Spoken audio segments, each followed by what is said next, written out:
can't speak today. I'm quite tired, I will admit.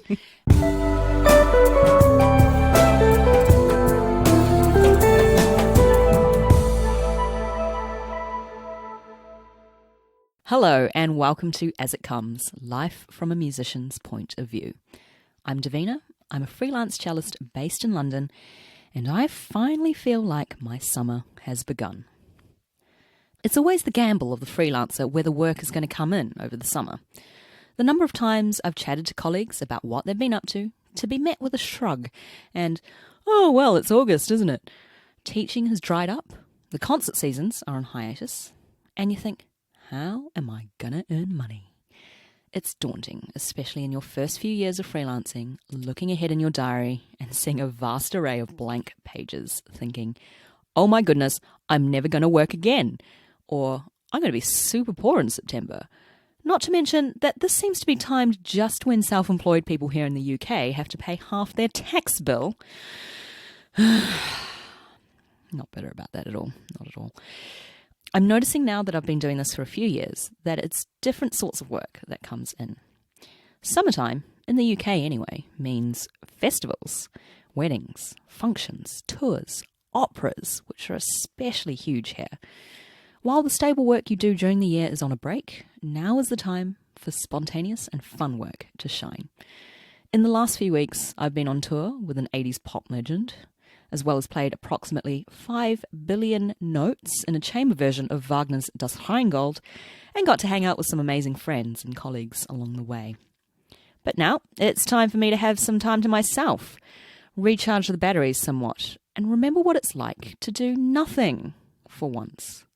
Remember nothing? I think I vaguely do.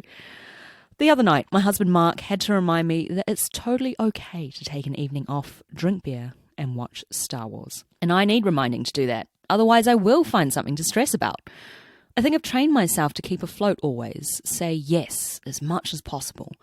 But while that's important, it's also crucial to remember to think of dry spells as a positive thing, because before I know it, September is going to roll round and I will be absolutely yearning for those days where I could switch my brain off to drink beer and watch Star Wars. I mean, we watched Return of the Jedi. It was a little bit cringe, probably my least favourite of the original trilogy, just because those CGI insets are just terrible. And also, not as good as Empire. Anyway, moving onwards with the pod. My guest for this episode is Uchenna Ngwe. She's an oboist, cor anglais player, cor anglaire. She plays the cor anglais and is a PhD candidate at Trinity Laban Conservatoire of Music and Dance.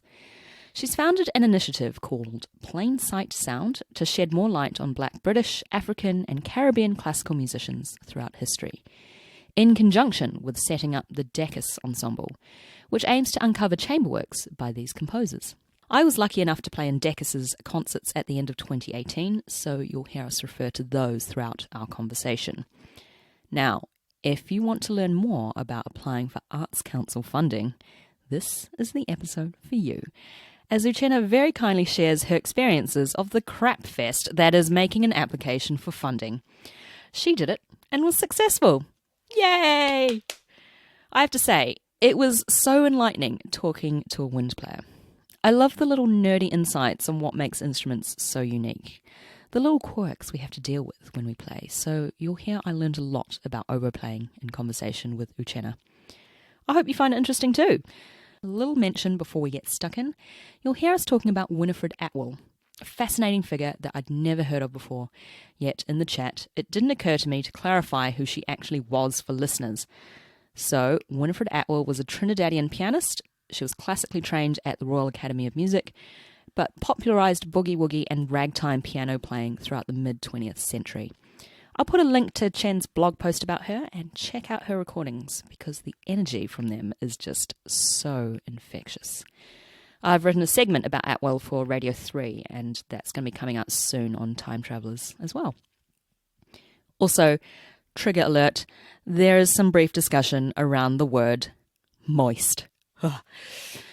I met up with Chen shortly after stepping off a train from Manchester that morning, and we start our conversation the way many Londoners initiate chat, by talking about the tube. Have a listen to my chat with Uchenna. I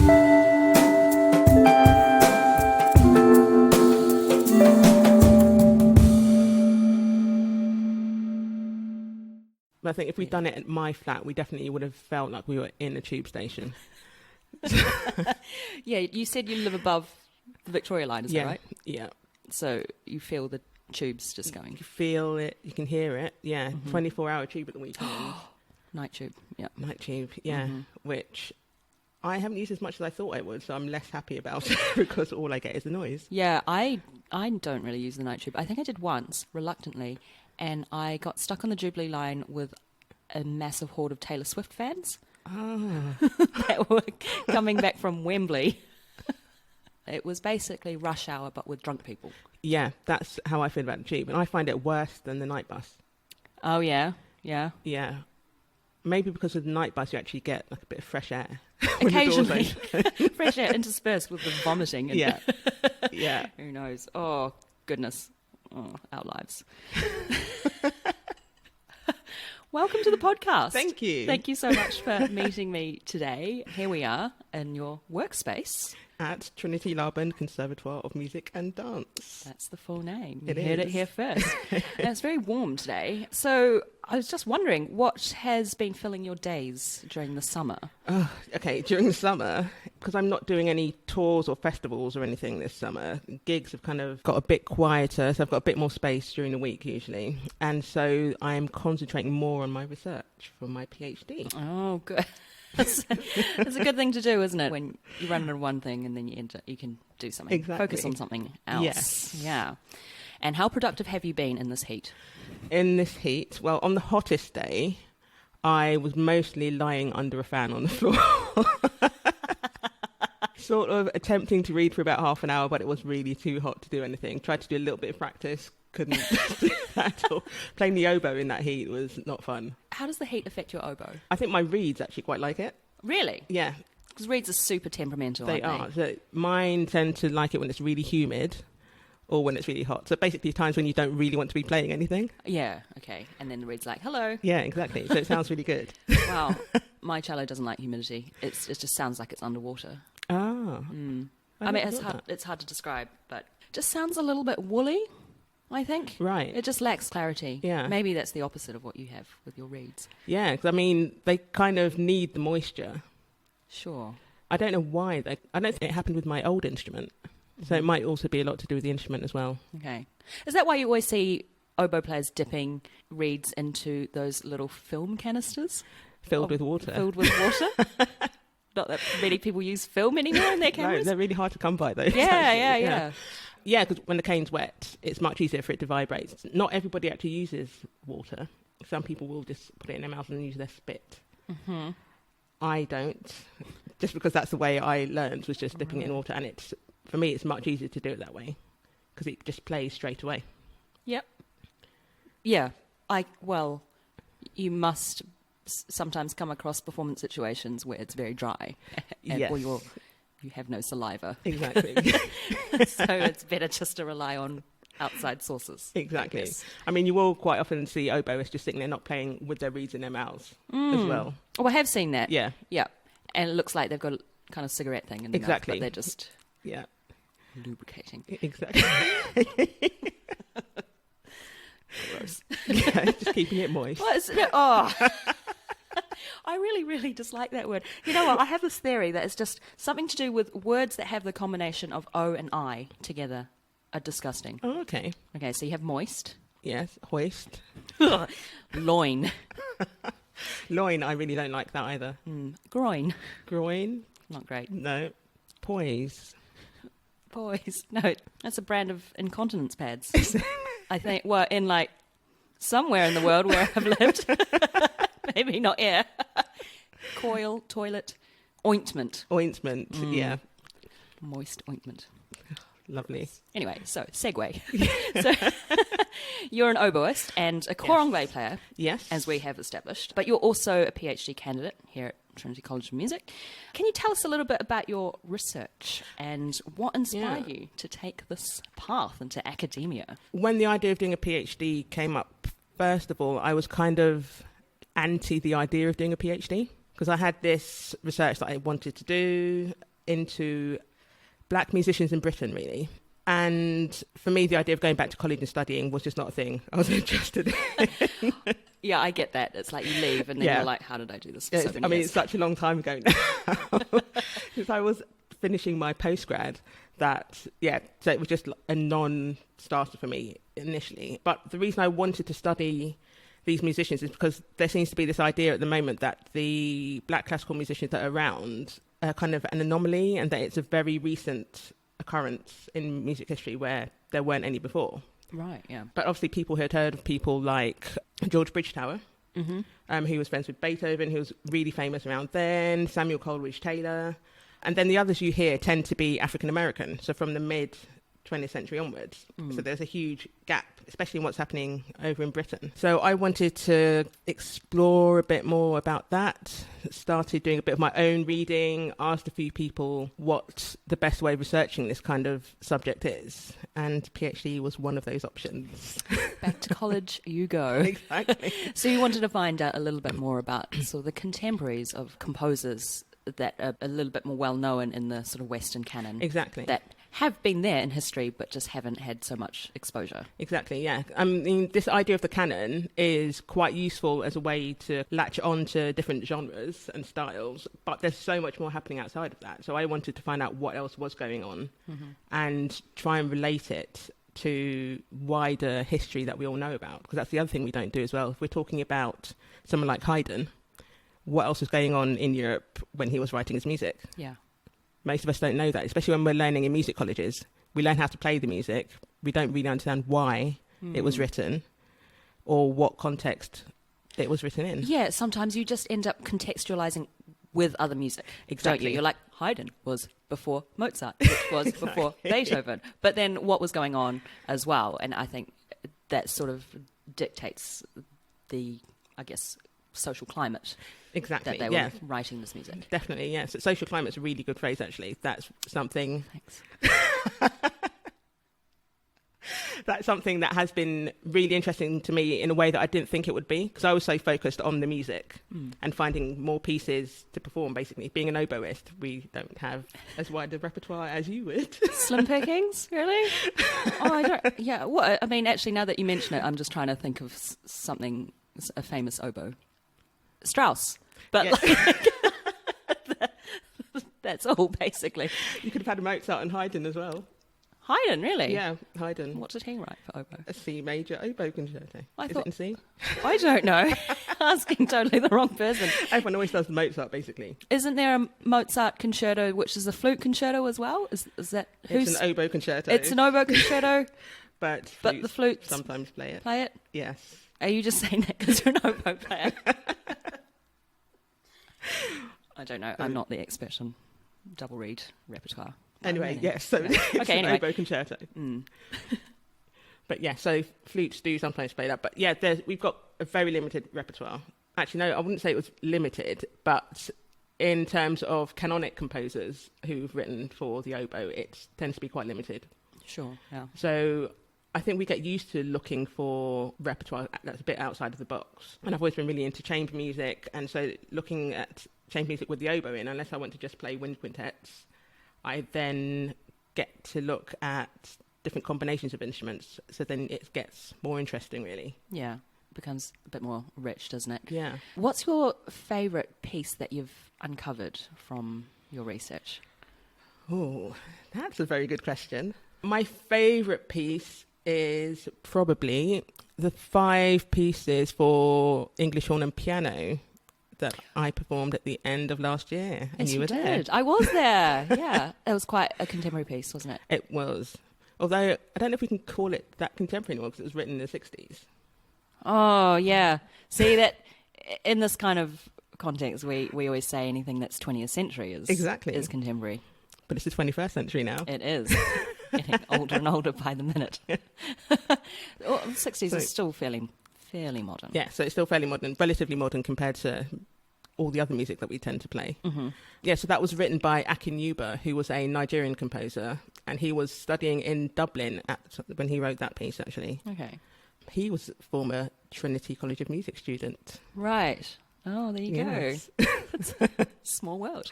Exactly. Yeah. How do you go about embarking on your research? So I know you've set up Plain Sight Sound. Yes. And can you tell us a little bit more about that and how you get new information about these composers and repertoire? Plain Sight Sound came about because I knew that there was a lot of information out there already. And so there didn't seem much point in me going through all the stages of finding exactly the same information that's already there. So people must already have it. And it's just quite hard as a musician to know where to look. So I wanted to create a single portal where any musicians, students, professionals, amateurs, whatever, who are interested in this kind of music could just go to one place and be signposted to where this information or music already exists. So that's the idea of the project, still in very early stages. So at the moment, we're signposting, I say we, me. At the moment, I'm signposting different composers and performers, so little mini biographies. If there's a Wikipedia page that already exists, then I signpost that. Yes. And it's more a case of just raising awareness at the moment. Yeah. But eventually there'll be a database which will show people where they can actually access music if it's still in print, or show them links to IMSLP, where quite a few of the older composers have got some of their works up already. Brilliant. I have actually used Plain Sight Sound as a starting point for my own research, but I just very happily stumbled across it when I was thinking about something to write for BBC Time Travellers. Right. And you'd written a blog post about Winifred Atwell. Yes. And she was absolutely fascinating. I can't believe I'd never heard of her. And I think you even said... Yeah, I felt exactly the same. For someone to be that famous and have 3 number 1 hits. I think the first black musician to have a number 1 hit in the UK. Yeah. Right. And then she even had her own TV show. Yep. Performances at London Palladium, all around the place. Special guest on loads of TV shows. Yeah. And, I mean, she didn't even pass away that long ago. No, it was really. 1983. Yeah, in Australia, of all places. In Australia, she passed away. But I'd never heard of her. No, I found that really surprising that someone could reach those heights of success and still, like I say, only a couple of decades later, no one's talking about her anymore. But the interesting thing has been when I speak to people about the project and mention her name, they remember who she is. But when I talk about the project in general, they say they can't think of anybody who I might be talking about. Oh, well, that's all going to change now after everyone listens to this podcast. So is that Plain Sight Sound that's directly tied in with your PhD research? Yes. So because I'm doing a creative practice PhD, so it's much more about performance and curation. It's not necessarily about creating biographies of people.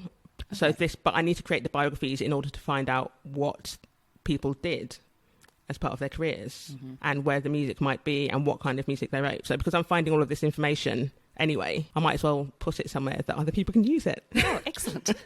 Is there going to be some sort of thesis that comes at the end of this? There will be, yes.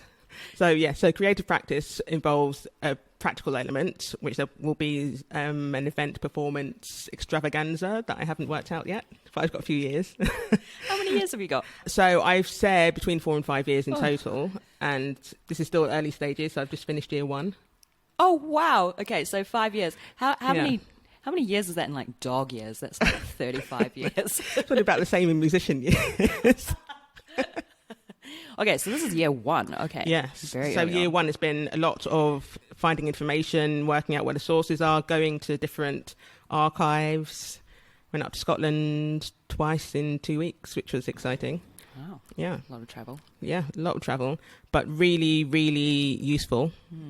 And it's been really exciting talking to lots of different people lots of people have had this idea and had thoughts in the back of their mind that there must be more black composers and musicians around historically. But yeah, it's been interesting seeing how few people have actually gone out and done the work, because it's not very easy. A lot of the information is hidden.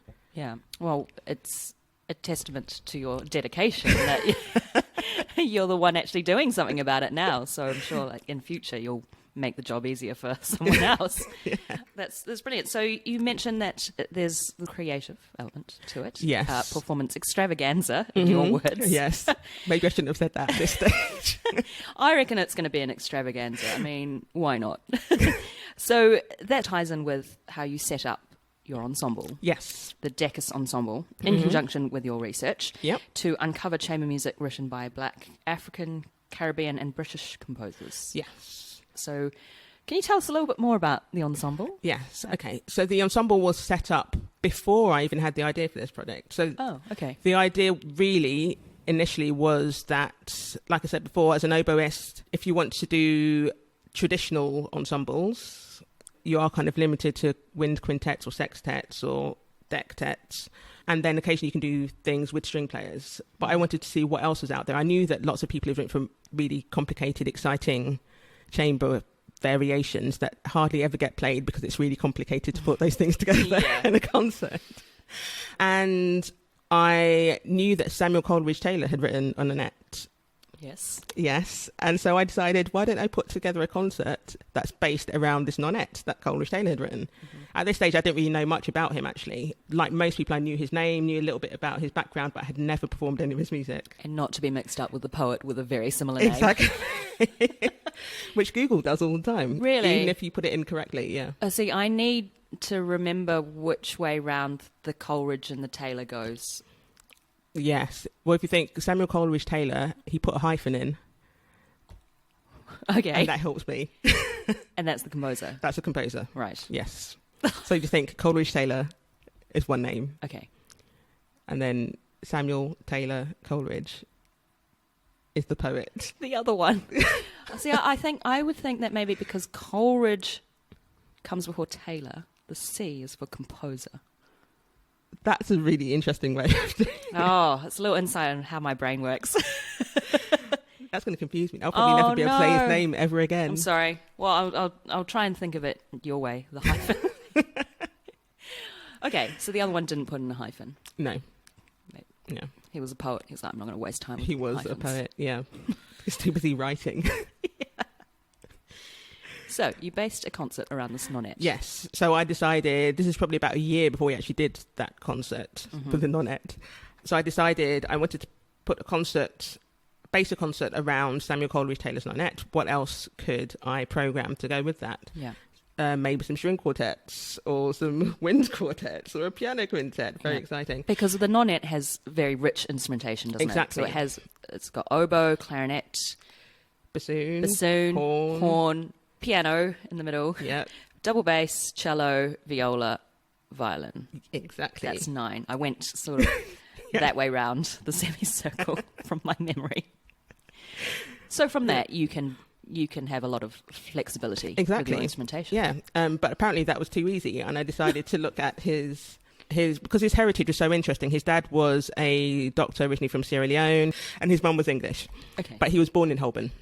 Yeah. And there's always this talk of, because his dad was from Sierra Leone, even though he never met him and didn't really know much about that side of his heritage, he was referred to quite a lot as an African composer. Okay. And so I thought, okay, it'd be interesting to see what other African composers had written for the instruments within the ensemble, that maybe we could find a program that would work together. So I had a look at different combinations, and in the end came up with the cor anglais and piano piece by Ngwe. Yeah, as mentioned before. Because I didn't have enough work to do, so I thought I might as well play a solo piece in it as well. It's a solo piece that was very, very complicated. It was very complicated. And then there was a Nigerian composer called Godwin Sado, who we'd been friends for years on Facebook, so we've never actually met in person. Really? Yeah. I'd seen a few of his books around because he's written quite a lot on Nigerian composers and ethnomusicologists. So a lot of my research actually has stemmed from things that he's written, or at least pointed me in the right direction of where to start looking. So so we played a piece by him, and I say you you programmed for us to play. Yeah. Exactly. So that was this quartet. So we ended up doing a couple of quartets just because it actually fit. The music that was available fit quite nicely within the program, when we had that quite modern feel. To contrast with the Edwardian Coleridge Taylor huge big sound. Yes, it was kind of like Dvorak and its sort of energy, wasn't it? Yeah. It was huge. Sitting in front of the piano. And other challenges regarding setting up an ensemble, despite programming finding available players. Mm. But I know that you successfully applied for Arts Council funding. Yes. And I was wondering if you'd like to share with us the headache that is applying for Arts Council funding. I actually did start embarking down that avenue last year with another project, and then I got scared and I ran away. But I think it would be very interesting for a lot of our listeners who are maybe thinking about going down that avenue and what to do, what not to do regarding applying for funding.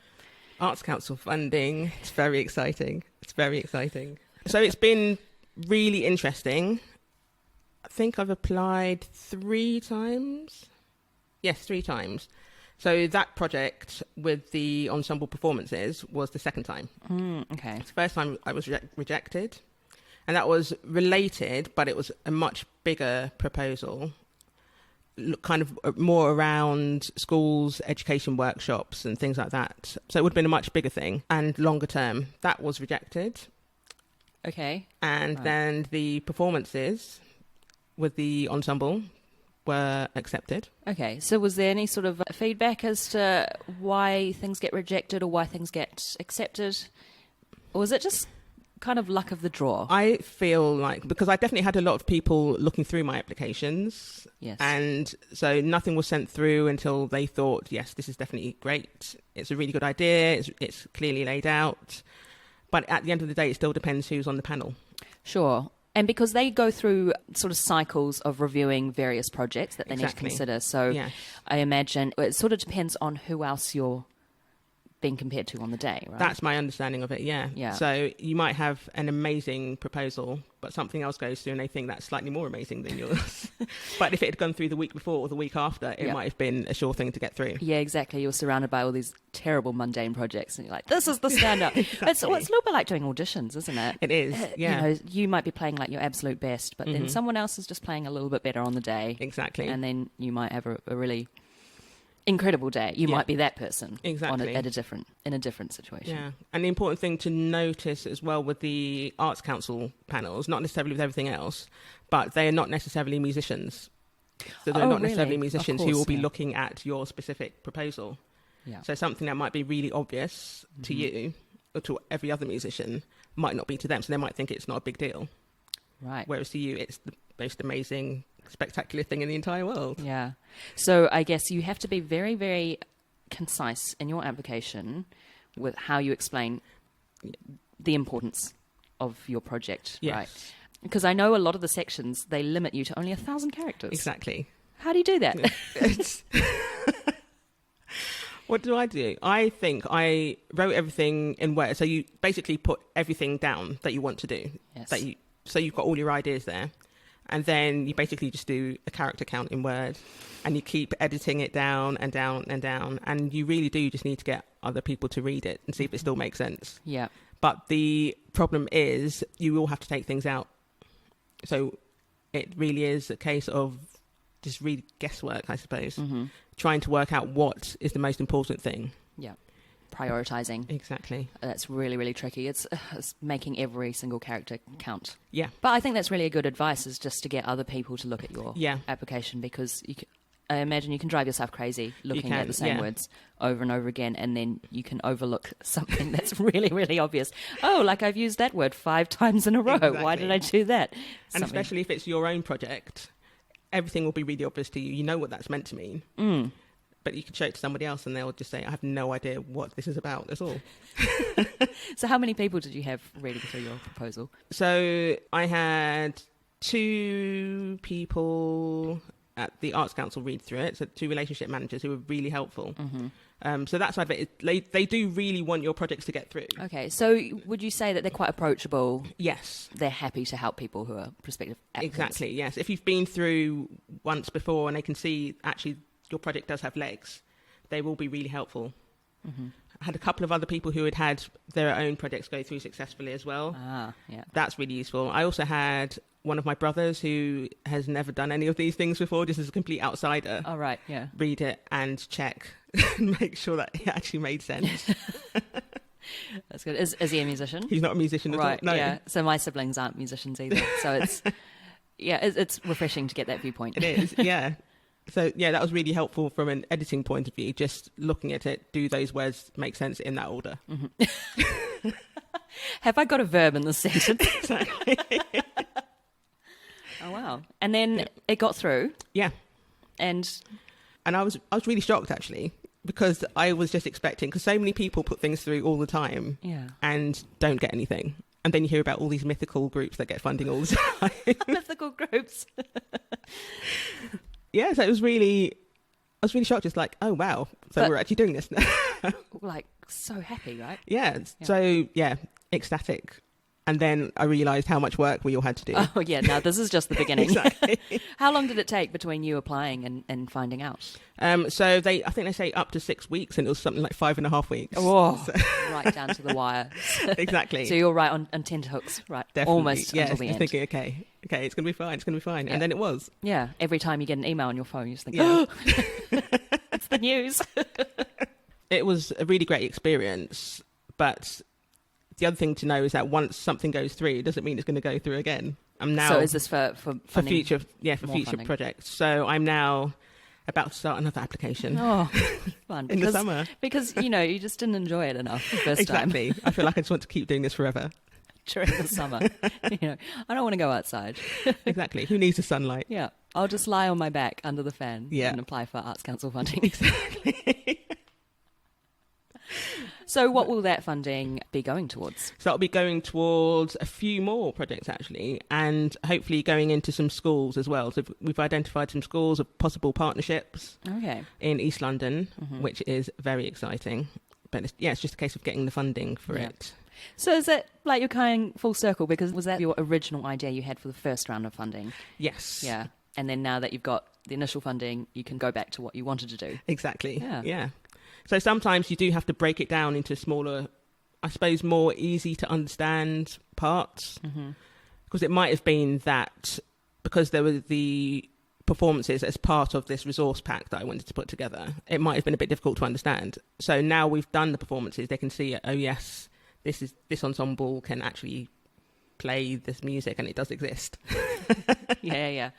Yeah, I think sometimes it can be hard to make a proposal for something if you can't show it exists. Exactly. Yet. Yeah, sometimes you do have to just go a little bit slower than you wanted to in the first place.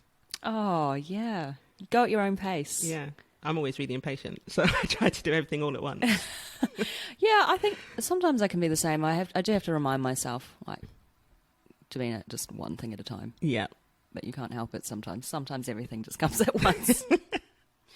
And so what is next for the ensemble? So next for the ensemble, we have 2 concerts coming up at the end of the summer. One is on the 27th of August at St Stephen Walbrook, which is near Bank.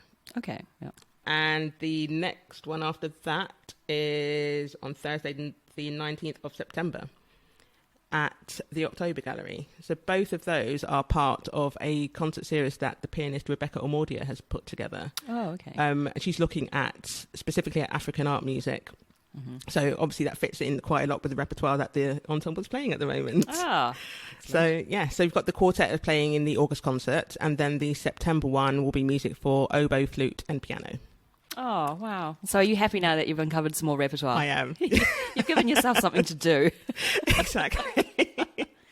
So what's your favourite chamber work that you've played, that you've uncovered? I think it actually is the Coleridge Tale and Nonette. Yeah, what did you find enjoyable about that? I actually quite liked the sound of the whole ensemble together and having the piano instead of the flute. Oh yeah, no flute. Yeah, no flute. What does that say about the flute? So it meant it could kind of fill in those harmonies, but also fill out the really high octaves as well, although the violin part was very high also. That's right, yes, as the violinist will attest. Yes. There was a lot of doubling going on, like tripling, quadrupling. Yeah. I remember, you'd be playing one thing and you could guarantee there'd be at least 2 other people playing the same thing as you. Exactly. So I think it was quite challenging in terms of balance, wasn't it? Yeah, especially when we did Southwark Cathedral. That was a challenge for our first one in that series. Yeah. Because it was such a boomy acoustic. I don't think I've ever played in a cathedral where I thought, I'm completely comfortable. No. But usually with chamber music, you would have a smaller group and you'd be closer together. Yes, you would. And because we were such a large group, obviously we had to be further apart. And I think we realised pretty quickly that we had to just watch each other. Yeah. Because what you could hear was probably a couple of seconds ago. Yes. I actually had this problem last night. Did you? Yeah, in the concert. We were performing in Bridgewater Hall, and actually completely different context. We weren't in a cathedral, and we weren't playing chamber music. It was all electronics. I had my in-ears, so I was playing to a click track. And basically, I could hear the sound in the house conflicting with the click. And that was really difficult. So you have to half switch off. Yeah. Don't listen to what the audience is listening to. Just stick with the click. And it's really hard sometimes. It is. But sometimes it's strange as a musician that sometimes you do have to almost switch your ears off in order to just keep it in time. Yeah. Because you learn so much when you're a kid, when you're learning to become a musician. It's all about listening. Yeah. Listen to yourself, listen to others. And then you're just being told not to do that anymore. And you think, come on, what was all that practice for?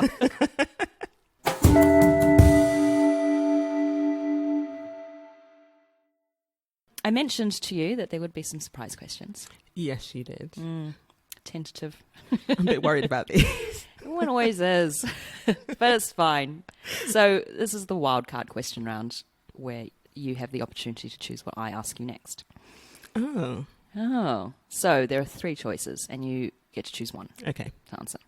You have the choice of secret talents, memorable gigs, or what's your poison? I'm laughing a little bit because I wrote these on the train, and so I'm just thinking, what was I thinking? But I do recall now what I was thinking. So basically, it's just the general topic. Okay. Something I will ask you. Because I was trying to tell from the look on your face which one I should pick. Oh gosh, don't look at my face. That's not going to help at all. Let's go for memorable gig. Okay, cool. So memorable gigs. Tell me either a gig that you've played in or watched that was memorable for good reasons. And then also a memorable gig that either you played in or watched that was memorable for bad reasons. Okay, so a memorable gig that I watched that was amazing was Stevie Wonder in Hyde Park a few years ago. It was about 3 years ago, 4 years ago. British summertime, so he's been back since. Yeah. The reason that was so memorable was because I actually thought I couldn't go. I thought I wasn't going. I couldn't find tickets anywhere. Yeah. And I was actually free and couldn't get tickets for it.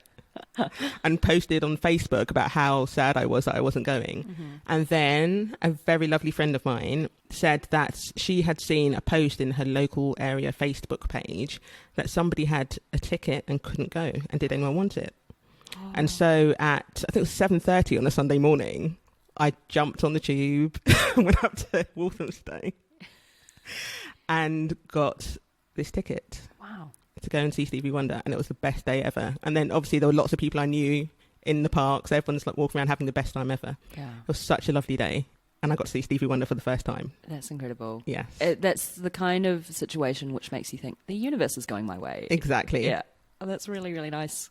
Something similar happened to me a few years ago where Yo-Yo Ma was playing the complete Bach cello suites at the BBC Proms. Yeah. I think this was 4 years ago.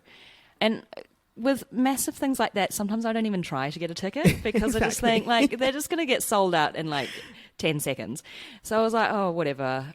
Maybe I'll think about queuing on the day, but I'm not good at queuing for proms. I find it unpleasant. Mm-hmm. But then, yeah, someone on Facebook was selling a ticket, and it was, like, even in a seat. That's very fancy. I know. Sitting down at the proms, not just like having a picnic up in the gallery or standing. Yeah, so they had a seat and said, yeah, it's yours, basically. And that is awesome. It was brilliant. The atmosphere was absolutely electric. I think by the time he got to the end of the 5th suite, and everyone knew he still had the last, like, ridiculously, crazily hard 6th suite to go. Yeah. The atmosphere was almost like a sports game or something. Everyone was just cheering him on. They knew what was coming up. They knew just one more sweet, the ridiculously hard one. And he came back on stage and he was fist pumping. He was like, yeah, I'm ready. And then he just sat down and played crazy music. Oh, that sounds amazing. Yeah. I love those concerts. They stay with you, don't they? They really do, yeah. Yeah. So can you share with us a gig that either you've watched or have played in that was memorable for the wrong reasons? Okay, so there was a gig which will always be referred to as Sweatbox Beethoven.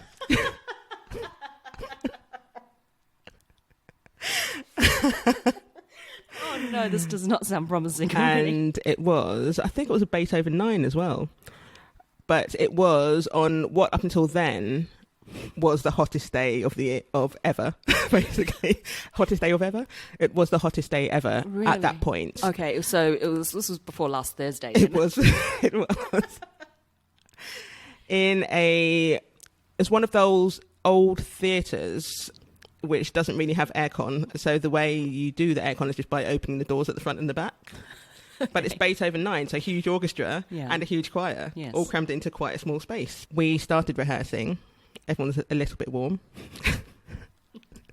Got to the last movement, and we were basically all in the stage where no one could really see because everyone was sweating so much. That's bleak. It was quite horrible. Fingers sliding off keys. It was quite warm. Mm-hmm. Yes.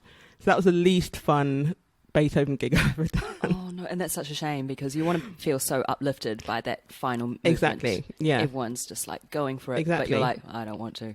I mean, to be fair to us, we did all still go for it. Okay. But luckily most of us had played it before, so even if we couldn't see, we knew it was happening.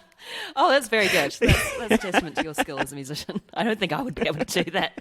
I've never actually played Beethoven 9. Ah, it's amazing. Yeah, I've listened to it like loads of times, but I've never played it. The only Beethoven symphonies I've not played to date, so this is speaking as of August 2019, are number 2 and 9.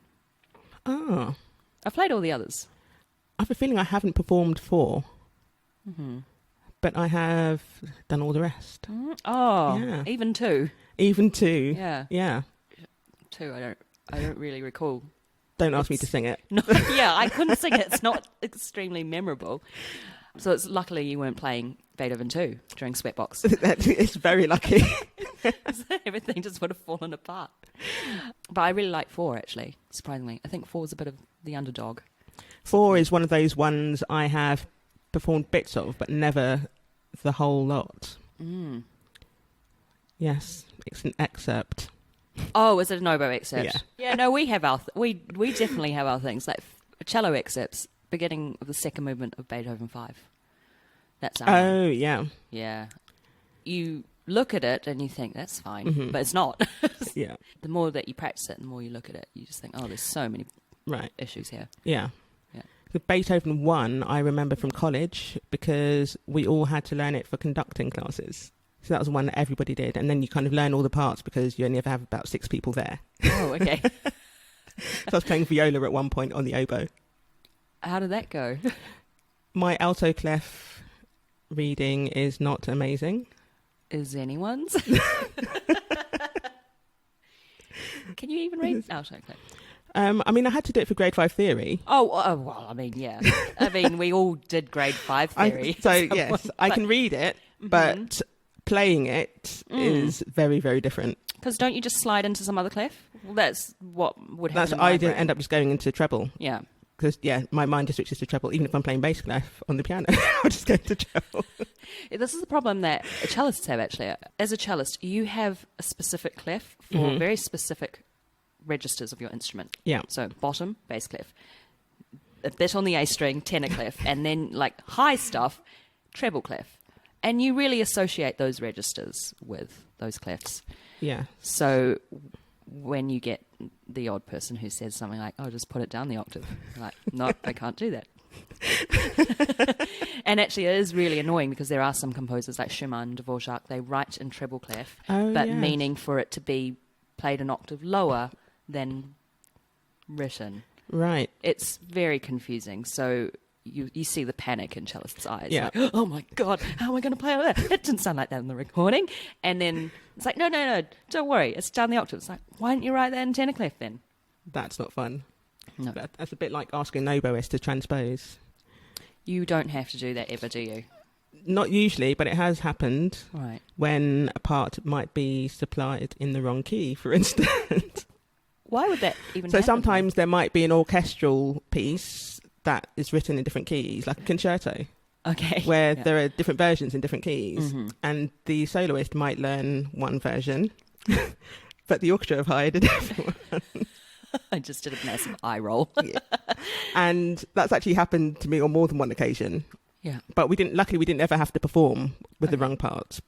There were like Good. emergency people going out to find the right ones. Yeah. But it has happened at least 2 times, maybe 3. That's a bit worrying. I feel like that's something that clarinet players get used to. Yeah, They're always- clarinets, they transpose. That's their job. So because clarinetists can do it, everyone thinks an oboist can. No, but you guys are sensible and you're in C. Yeah, Yeah. C is the key we're meant to be in. C is the key. That's the title of this episode. That's brilliant. I really enjoy hearing insights on big staples of symphonic repertoire from different instruments. So thank you for that. Oh. Where can people follow you, your research, and the ensemble? Okay, so the ensemble is deckusensemble.com is our website. Okay, so that's DECUS. Yes, it is. And we're also on Twitter and Facebook because everyone is these days. I'm not on Twitter. I don't. Are you not on Twitter? No, I don't really get it. It took me a while, and now I prefer Twitter to Facebook. Really? Yeah. Okay. Yeah. I do Facebook. Mm-hmm. I do Instagram. Not very good at Instagram. Also don't really quite get that either, but that's fine. Instagram's just like looking at people's photos. Yeah, pictures, but that's Yeah. kind of nice. It is, yeah. What's the reasoning behind the name, Dickus? So, decus, it's Latin, meaning kind of a decoration. So like the decoration that you get around a medal or a coin, Oh, okay. that, especially like a pound coin, where you Yes. have like the weird, frilly, embroidery type looking decoration. Yeah. So it's kind of a description of that, but also because it was sort of 10-ish in the ensemble, Oh, right. 10-ish. 10 minus 1. Exactly. And it sounds nice. It's good. Yeah. Dickus Ensemble. Yeah. So where can people follow your research? So and my yourself? research is plain sight sound. So it's plain, Plain, sight, SIGHT, and sound. It's plainsightsounds.com. I didn't realise until I was spelling it for someone the other day that plain and sight can be spelled in very many different ways. Oh my goodness. Yeah, I'm just thinking of that now as in like aeroplane and building site. that's a different company, isn't it? Exactly. Okay, plain sight sound. plainsightsound.com, and also on Twitter and Facebook. Brilliant. So follow that to keep up to date with what you've been up to. Exactly. And also through Plain Sight Sound, if you have any information that you might want to send me, that would be awesome. Actually, yesterday I had an email from somebody, a very nice lady called Emma in Australia, who was researching Bridgetower. So George Bridgetower is a famous violinist, and I knew that he had a brother called Frederick, and everything I'd looked in said that we don't know what happened to his brother. He just disappeared. But she'd been doing some research of her own, some family research, and somehow, I think she might be distantly related, but she had tracked Frederick down to Dublin and sent me some scans of his music that he'd written. Oh, brilliant. Wait, yeah. Oh. So everything I'd read didn't mention any music that he had published, Yeah. and there were 2 pieces that she'd found. So hopefully I might be able to incorporate some of those. Oh, that's brilliant. So yeah, Oh. so send stuff to me. Thanks, Emma from Australia. Yeah, send stuff on and Yeah. then it can be part of the Exactly. database. Yeah. Cool. Thank you so much for being on the podcast. Oh, thank you for inviting me. It's been fun. Cool.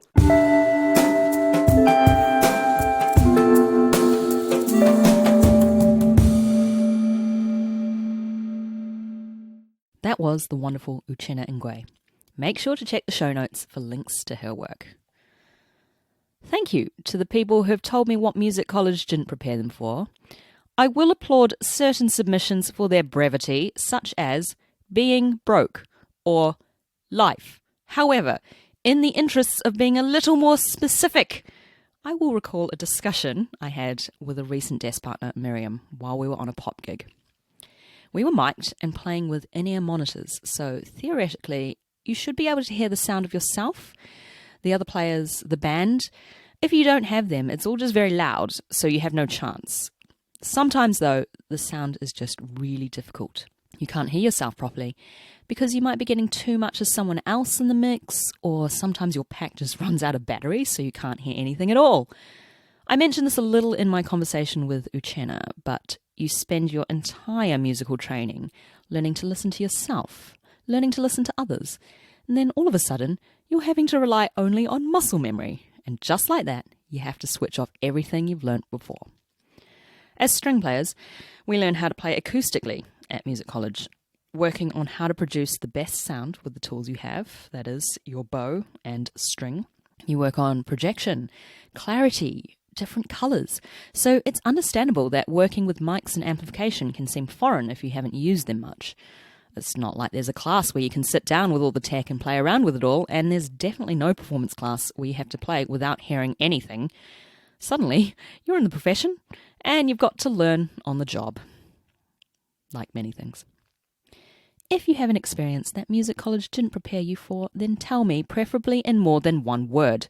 Email me at asitcomespodcast@gmail.com, or just find me and tell me. I'm not that difficult to find, and you'll probably run into me at some point.